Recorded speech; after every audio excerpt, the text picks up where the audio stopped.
Boa tarde a todos e boa tarde também àqueles que nos assistem, né, pela TV Harmonia. Uma alma boa, só posso dizer que os olhos, né, a gente fala do que os olhos da gente vê. Mas é um bom momento. A Olga fez uma ligação, né, com o movimento que está acontecendo na cidade e a gente consegue perceber que, na verdade, este movimento, ele tem, assim, defendido a paz, né? Defendido um certo equilíbrio, defendido que reivindicações políticas podem ser conquistadas de uma maneira, sem violência. Mas, ao mesmo tempo, a gente assiste, né, um grupo pequeno que promove, de alguma forma, a própria violência. Então, isso também nos remete à fé. Precisamos mais do que nunca, tanto os que estão no movimento como os que estão fora deles, até esta fé de que é possível realizar coisas sem usar violência. De poder acreditar que nós estamos em tempos novos e que nesses tempos novos nós nos aproximamos mais do Espírito. E em nos aproximando mais do Espírito, podemos fazer as coisas de forma diferente. E a gente pode se lembrar também de Gandhi, né? Que promoveu a libertação da Índia na paz. Então a gente pode estar se lembrando e estar reafirmando essa confiança, essa fé de que o amor, de que a paz, né? De que a temperança, de que a esperança pode conduzir transformações profundas. E isso é uma grande mudança de fato. Nós, quando falamos de fé, nós pensamos em diversas coisas, né? Até o mesmo título, né, da palestra de hoje, é como também disse Paulo de Tarso, tudo posso naquele que me fortalece, e tudo pode aquele que crê. De fato, é uma afirmação poderosa, e a gente fica se perguntando, né, que afirmação é essa, de que a gente tudo pode, se a gente passa a nossa vida muitas vezes acreditando o contrário, de que pouca coisa nos é possível. E mais a gente vai encontrar essa afirmação no próprio Evangelho de Jesus. Em diversas vezes ele vai fazer referência à fé. Depois que ele realiza uma cura, normalmente ele vira para a pessoa que foi beneficiada e diz a ela, tua fé te salvou. Então ele faz questão de destacar a fé como algo importante na obtenção da cura. Seja que cura for, seja cura espiritual, seja cura do corpo físico, seja uma cura moral, uma cura mental, mas na verdade a fé está diretamente relacionada às conquistas da cura, né? Em qualquer expressão que ela esteja. E a gente conhece histórias, né, de espíritos que estiveram aqui na Terra e espíritos outros que também a gente não conhece, às vezes são anônimos, mas que pode ser meu vizinho, pode ser um ambulante da minha rua, pode ser um grande empresário, que vão testemunhar para a gente o poder da fé. E na história mesmo a gente conhece muitos espíritos que dão esse testemunho, né? Nós lembramos dos cristãos que sofreram tanta perseguição, que serviram de alimento para os leões, e eles eram sustentados naquela experiência pela fé. O que movia eles era a fé. Eles acreditavam profundamente nos ensinamentos de Jesus e acreditavam que seu sacrifício seria em prol de uma mudança no mundo, de que as pessoas pudessem compreender o amor e pudessem se tornar melhores. Nós temos a história de São Francisco de Assis, não é, que batalhou tanto, que sofreu tantas adversidades, que foi perseguido, mas que ele lutou até o final e conseguiu promover transformações no cristianismo, conseguiu criar os jesuítas, né, que trabalhavam mais com a pobreza. Então ele conseguiu afirmar mudanças sustentado pela fé. Não foi uma coisa rápida. Ele não conseguiu imediatamente quando ele quis, mas ele construiu isso ao longo dos anos. Ele construiu através de um trabalho incessante.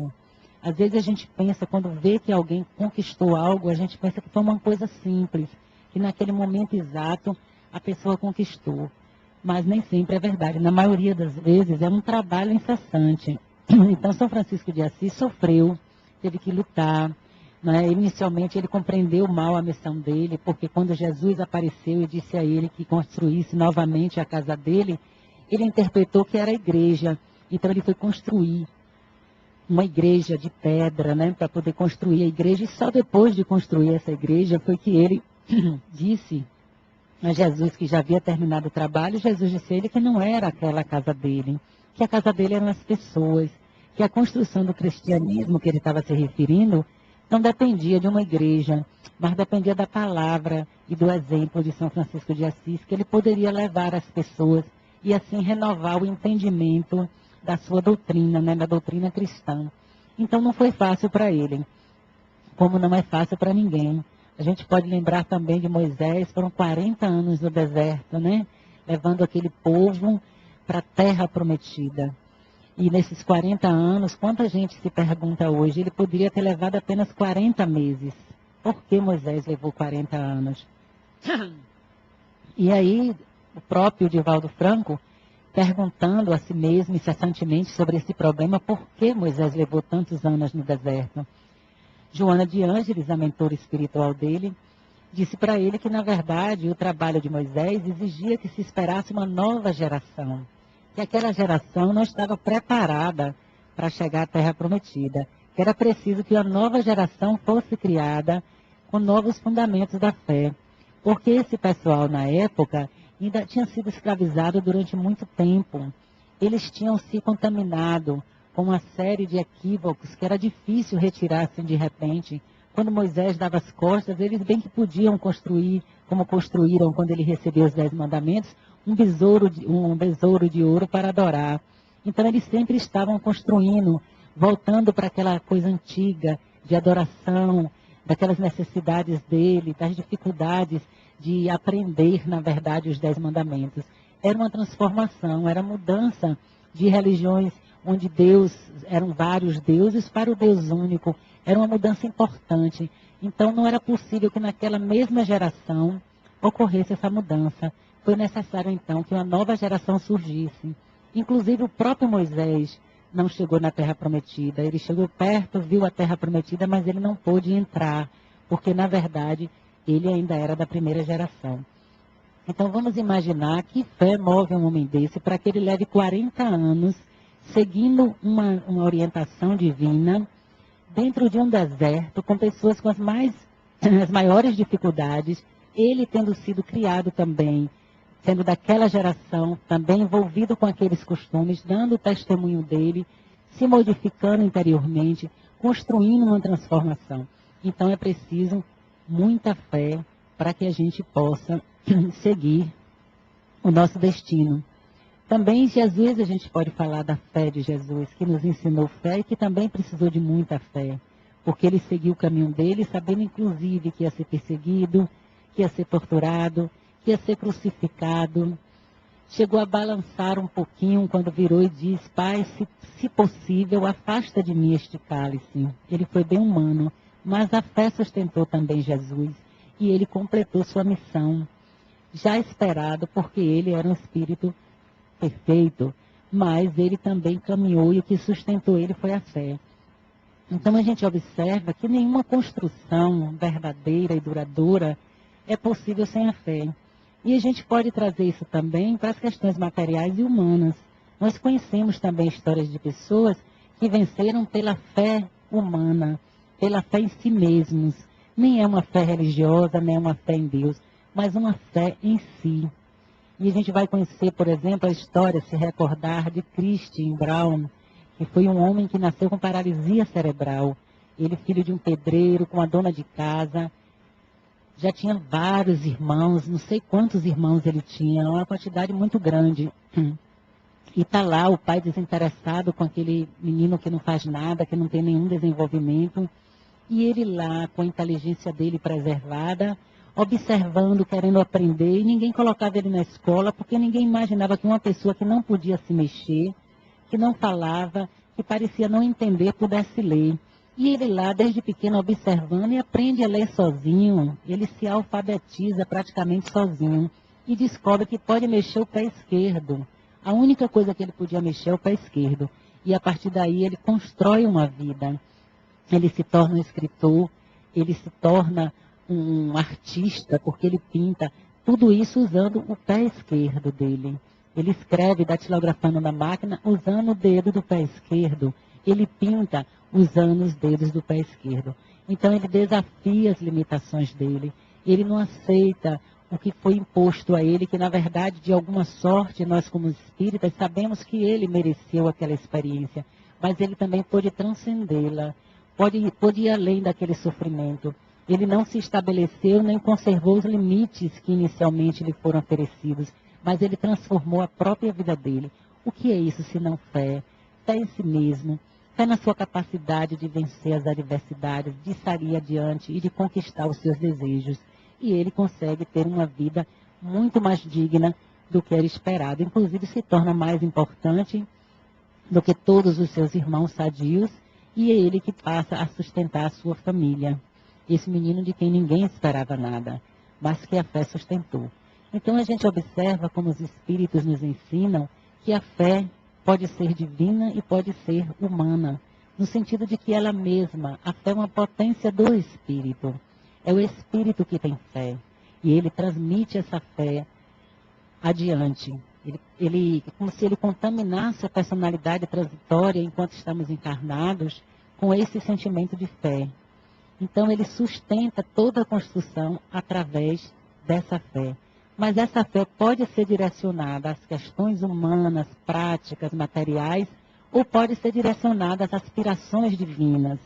Então eu posso usar a minha fé para construir a minha evolução espiritual e posso também usar a minha fé para construir uma vida digna, para pensar um país melhor, para ter uma profissão melhor, para construir uma família. Então essa fé, ela só vai ter a condição de se dizer a divina ou humana conforme a direção que eu vou dar a essa fé. Mas é a mesma potencialidade espiritual que pode se manifestar no indivíduo e transformar a sua própria vida. Então é nesse sentido que os espíritos nos ensinam que ela pode ser divina e pode ser humana. Mas também a gente pode imaginar que a fé parece não contaminar todas as pessoas.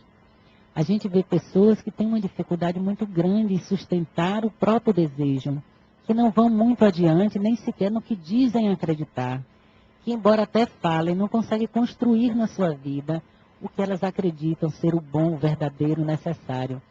E aí a gente se pergunta se existem pessoas que não têm fé. Na verdade, todos nós temos fé. Na verdade, todos nós temos essa potencialidade dentro de nós. Mas algumas pessoas parecem não se interessar, como dizem os espíritos. Às vezes a vida está dando muito certo. Para que eu me preocupar com fé? Para que eu tentar pensar que existe algo dentro de mim, uma potencialidade que, na verdade, me caracteriza como um ser para além da matéria, que é a fé.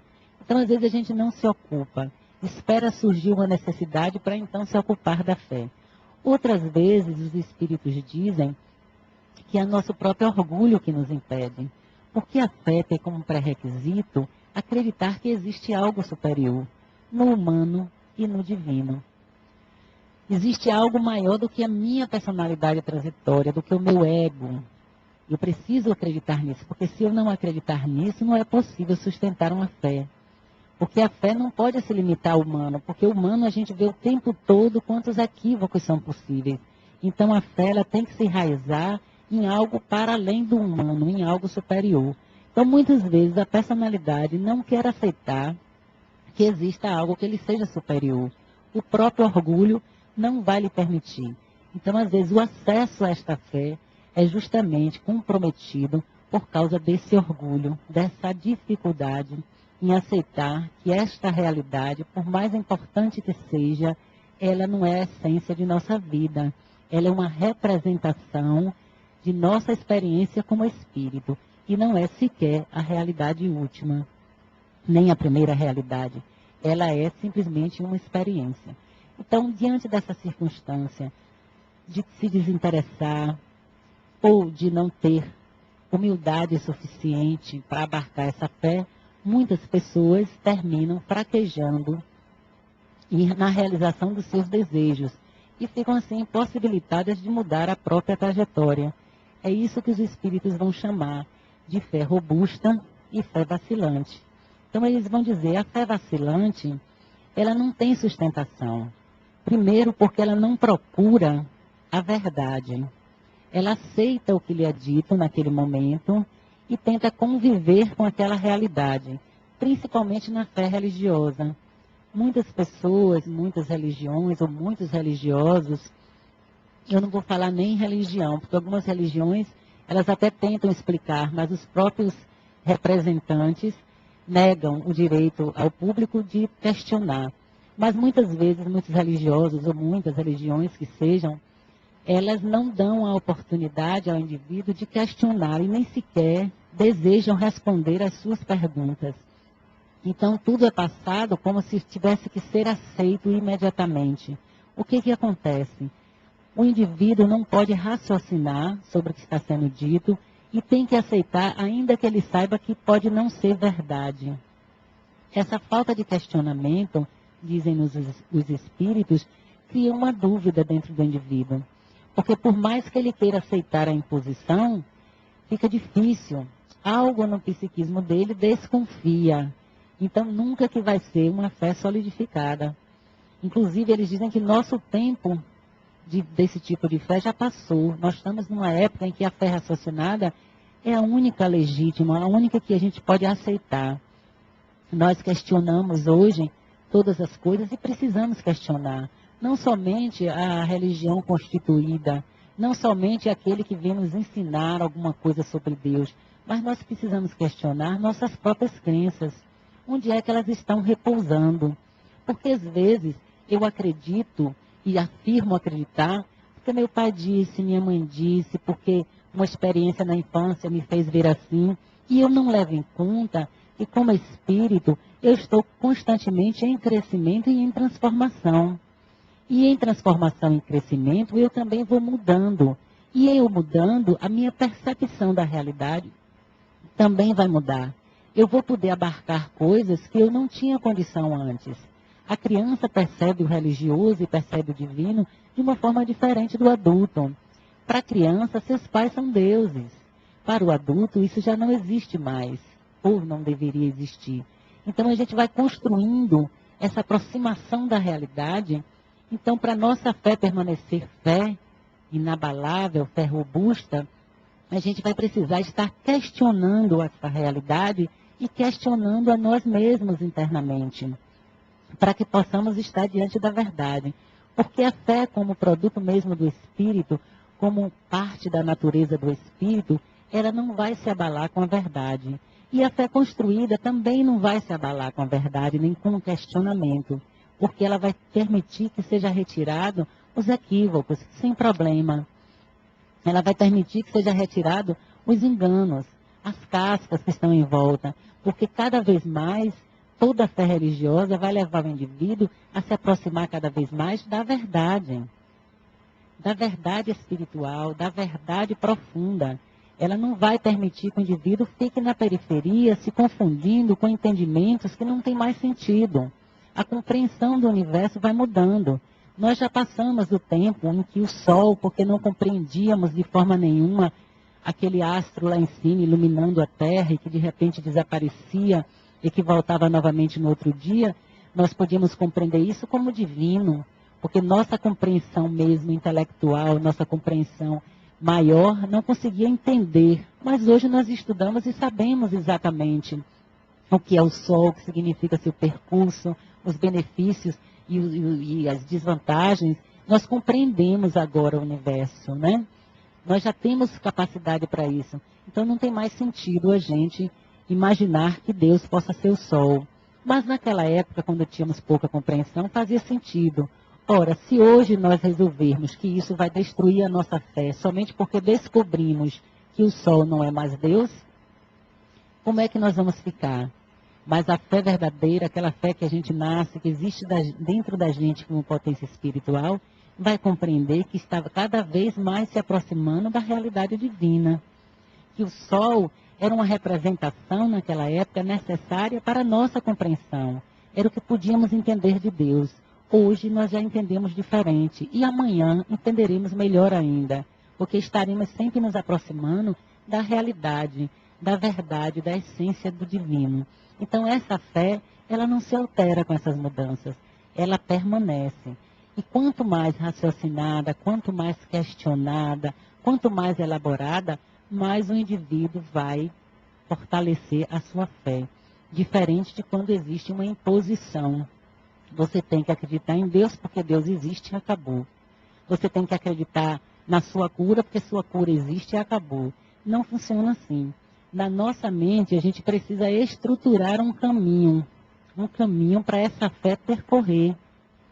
Não é simplesmente eu dizer ter fé, mas eu construir essa fé.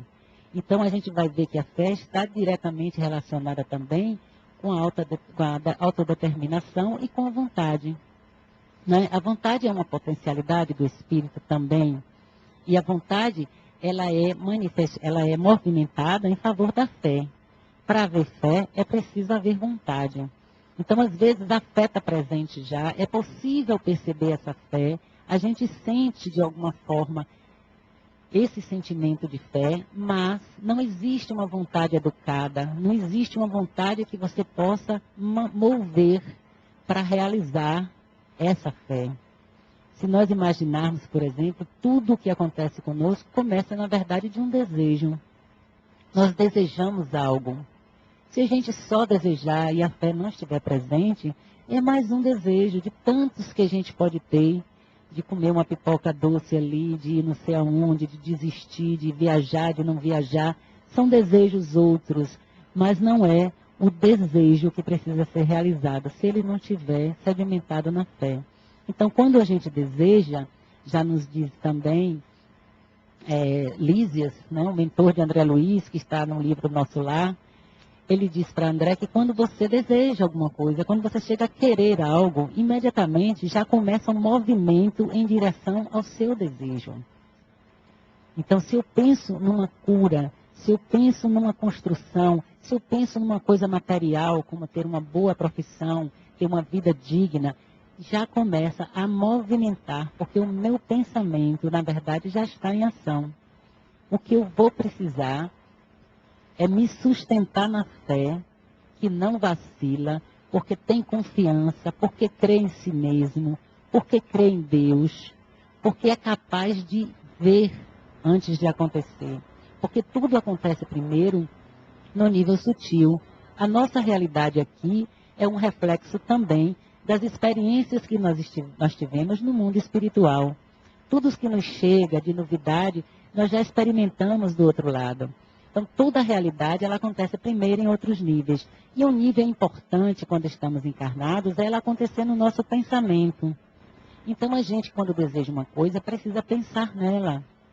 Nós não fazemos praticamente nada sem pensar. Às vezes a gente pensa que não pensa, mas está lá também, já no nosso inconsciente, uma experiência registrada. Então, a gente precisa pensar, precisa, como dizemos, mentalizar, ver de forma clara o nosso objetivo, aonde desejamos chegar, que sentido faz ir até lá, para depois então a gente começar a perceber os caminhos que nós devemos tomar para alcançar a nossa meta. Então precisamos ter uma meta clara. Depois da meta clara, a gente precisa saber como eu chego lá. Ninguém vai para a guerra sem armas. Hoje, se alguém resolvesse essas guerras modernas usando arco e flecha, seria a coisa mais absurda. Ninguém vai fazer isso. Quando a gente se prepara para algo, a gente tem que primeiro ver as armas que temos disponíveis. E as que não temos disponíveis, como é que podemos conquistá-las? Então, a gente precisa avaliar a nossa vontade, fortalecer a nossa vontade, avaliar o nosso desejo, saber o que nós precisamos aprender para chegar a conquistar essa vontade, realizar esse desejo. Então, todas essas coisas são um conjunto de coisas que nos permite fazer de nossa fé realmente a possibilidade de realização em nossas vidas. Não é uma coisa miraculosa, é uma coisa que a gente precisa sustentar. É claro que a gente vai dizer, eu conheço pessoas que têm uma fé que eu nunca vi na minha vida, impressionante.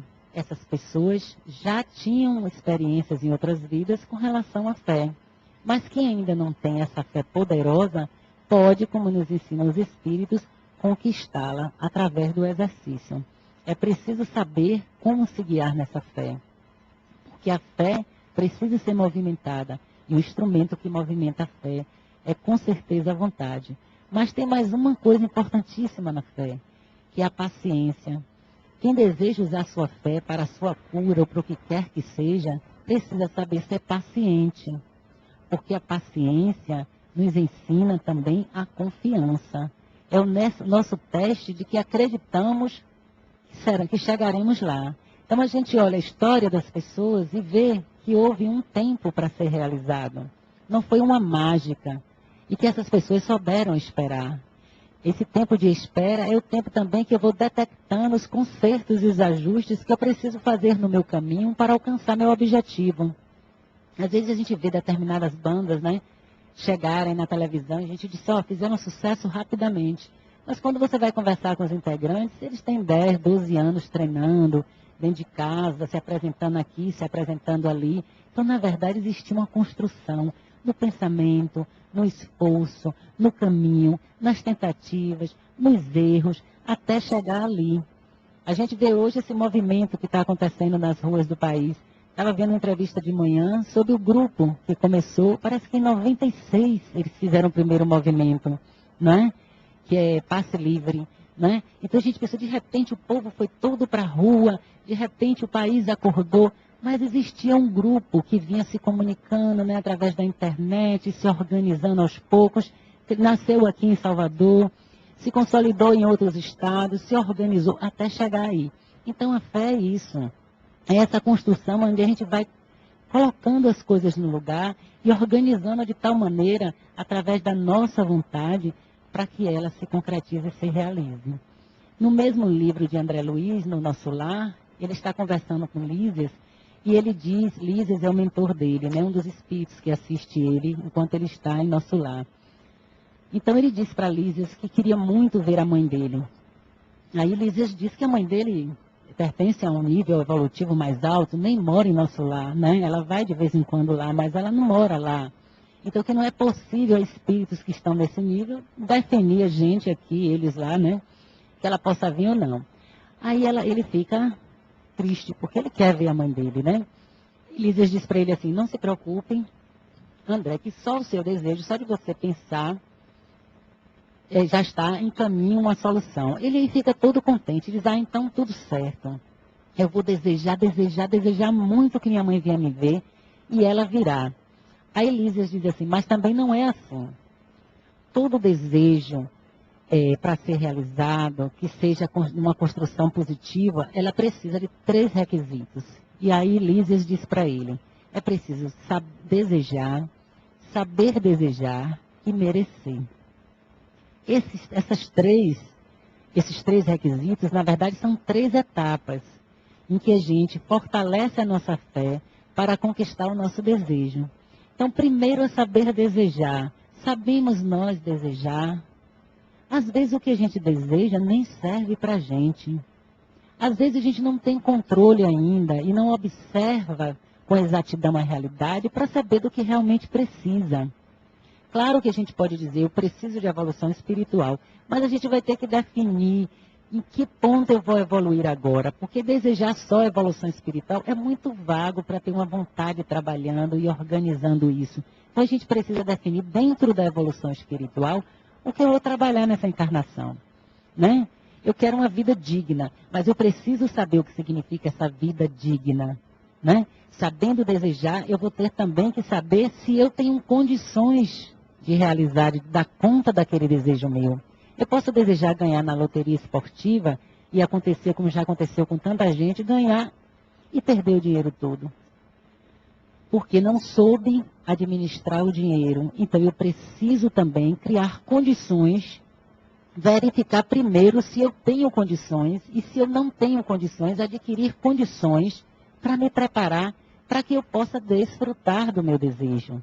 Nós sabemos que se eu tenho um desejo profissional, se eu quero me formar em alguma coisa, eu tenho que me sujeitar, às vezes, a um vestibular, se é um curso acadêmico, tenho que ser aprovada nas matérias.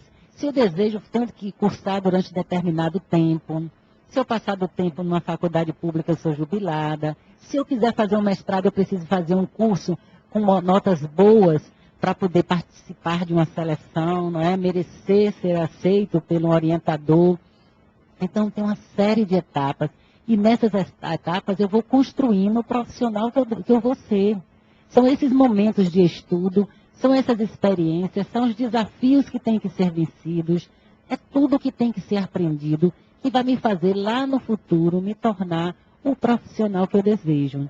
Quando a gente deseja algo, em qualquer circunstância, não é só numa escola, a gente também precisa se preparar. Se eu desejo a minha evolução espiritual, eu preciso saber desejar e eu preciso saber o que eu vou precisar para trazer novamente isso para mim, para recuperar a minha saúde. Por que foi que ela foi lesada? É uma questão em que eu não cuidei do meu corpo físico, eu vou precisar aprender a cuidar.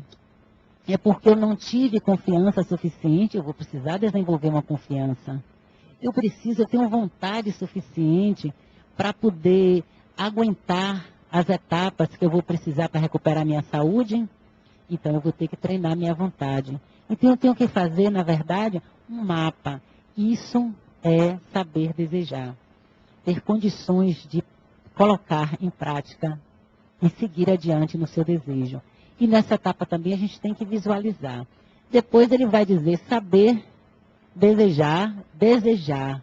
Desejar é como Elísias disse, é o próprio trabalho incessante. Porque o desejo só não é suficiente. A gente vai precisar se esforçar exatamente para colocar esse desejo em atividade. É preciso se tornar o que se deseja. E se tornar envolve um trabalho. Todo esse trabalho que a gente vai detectar no início, desenvolver a vontade, persistir, não desistir. Quanta gente tem desejos, se sente mobilizado pela fé, mas no primeiro empecilho desiste para sempre. Não é do seu desejo. Quando outros, como esse rapaz do pé, diante de tantas impossibilidades, ele vence todas elas. Outras pessoas, por uma besteira, perdem o vestibular 2 vezes, aí não faz mais, desiste da carreira. Os pais não gostam da profissão, aí desiste para sempre. Quando chega na meia-idade ou na velhice, está se queixando da vida e dizendo que não foi possível por causa disso, por causa daquilo. Não foi possível porque não foi possível desenvolver uma vontade. Né? Então, a gente precisa que a nossa fé disponha de uma vontade. E é essa fé que vai sustentar essa vontade.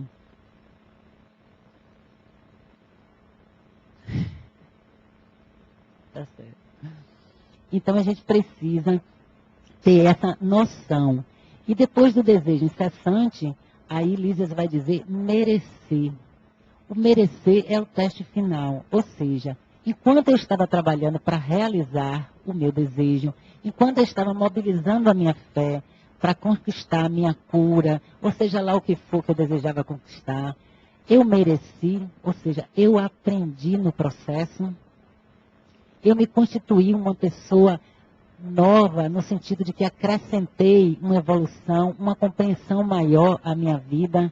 Quando eu estava doente e resolvi trabalhar pela minha cura, eu consegui, além de identificar as minhas necessidades, consegui me tornar uma pessoa melhor, no sentido de compreender, não é no sentido de julgamento, porque ninguém tem condições de julgar a gente. Ninguém pode dizer, você é bom, você é ruim, você mereceu, você não mereceu, porque isso é uma temeridade. Se eu não tenho o mesmo pensamento, o mesmo nascimento, as mesmas circunstâncias de outra pessoa, eu não posso avaliar o que ela fez nem como ela fez. Mas a gente mesmo poder dizer, eu consegui melhorar em algo, eu consegui conquistar uma compreensão maior da minha situação, eu entendi melhor o que eu sou, para que eu vim neste mundo, o que é que essa experiência de estar doente representa. Então, se eu conseguir fazer esse movimento, eu mereço o que eu desejei. Eu mereço a minha cura, eu mereço a minha transformação, eu mereço o meu emprego, a minha profissão, a família que eu constituí. Então eu mereço. E isso é um avanço que não traz só simplesmente a cura, o desejo realizado. É um avanço que traz uma conquista para o Espírito eterno. Porque ele aprendeu numa encarnação a usar da sua fé, a usar da sua vontade, e a usar também da sua paciência, de saber esperar. Então ele está apto para novas construções e para o mais importante, ele está apto para ser responsável pela sua vida, para poder ele mesmo construir o seu destino conscientemente, para escolher viver sem sofrimento, para escolher compreender melhor a sua experiência. Então, não é só vencer uma doença, não é só vencer uma dificuldade, é de fato conquistar no seu processo evolutivo um passo importante, que é tornar-se senhor de si e constituir uma fé verdadeira.